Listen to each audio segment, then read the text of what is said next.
Salut, c'est Trado. Voilà ma vidéo de mise à jour pour l'indice parisien.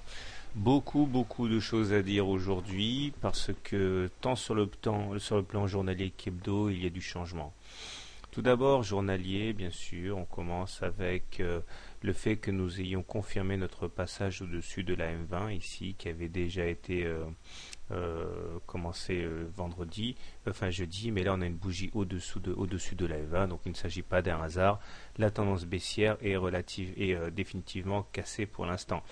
Il demeure que tant que la M20 ne sera pas croissante, on ne sera pas en tendance haussière, mais en tout cas là on est en tendance neutre. Comprendre, difficile de prendre position.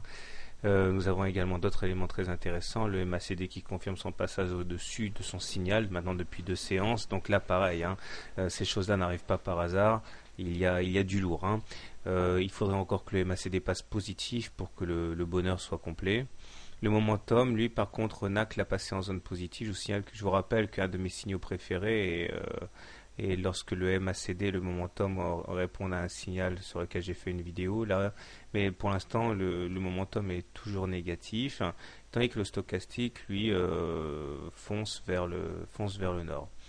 La M7 s'est retournée maintenant depuis 3 séances et elle joue comme un support qui vient se combiner à la présence d'un petit canal noir à pente très ascendante qui également pourrait être sollicité en cas d'attaque baissière pour initier un rebond.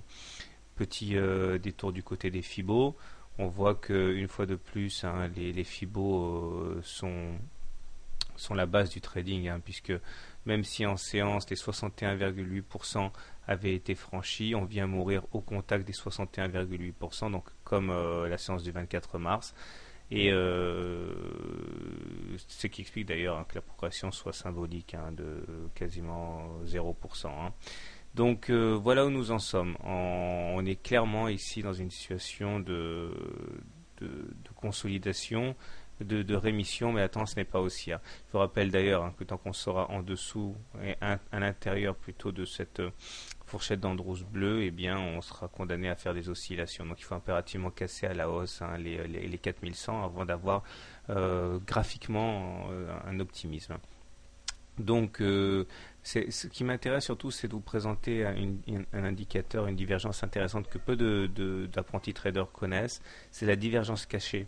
Donc, la divergence, vous connaissez, c'est quand les indicateurs font un plus haut, les cours font un plus haut, mais pas les indicateurs. Là, nous avons une divergence cachée. Regardez, c'est-à-dire que le stochastique a fait un plus haut.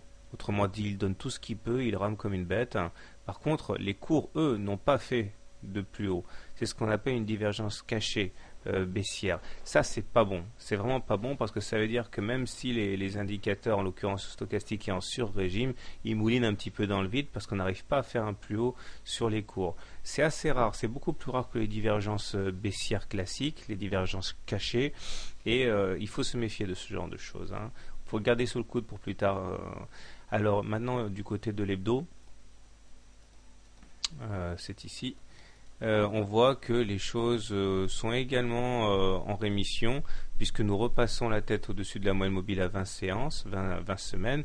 Donc au-dessus d'une séance d'une M20 croissante, on rebascule en tendance positive, mais cette tendance est fragilisée par le fait que le MACD est sous son signal et que le stochastique lui aussi est sous son signal. Donc tendance fragile, haussière mais fragile. Donc si on fait un bilan en hebdo, c'est haussier mais fragile. En journalier, c'est sans tendance. Franchement, soit il s'agit d'une super opportunité pour faire quelque chose, soit il s'agit d'une super opportunité pour aller trader autre chose, parce que là on est en pleine incertitude. Il suffirait que les choses se dégradent sur le plan japonais ou libyen ou qu'elles s'améliorent pour que ça explose dans un sens ou dans l'autre. Voilà, bon week-end et à demain.